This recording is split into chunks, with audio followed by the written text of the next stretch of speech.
Today's drill is on manual handling. The aim of today's drill is to inform and instruct you on good manual handling techniques and of their importance. We've got 4 objectives. It's one of those topics that can be as broad or as narrow as you want it to make it.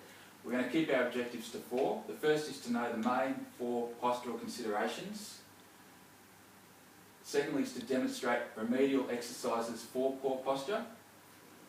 Third, and this is probably the most important, is to know 5 main manual handling tips. And the lastly is to demonstrate those techniques in 2 lifts that we're going to set up a bit later on.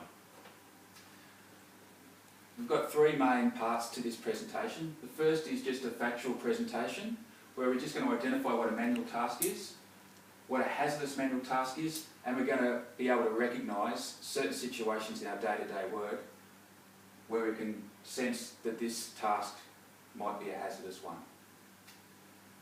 Firstly, a manual task is any situation where you have to lift, lower, push, pull, carry, move, hold or restrain anything, be it animate or inanimate, a person, animal, an object.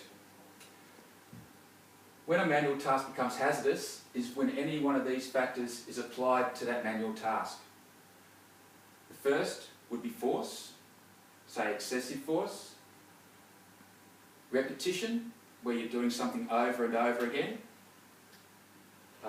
Sustained manual task, where you would just be like holding a line of hose for a long period of time.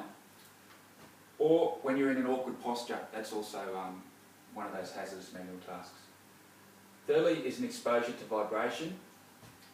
And lastly, when outside factors become influential on that manual task that you're doing.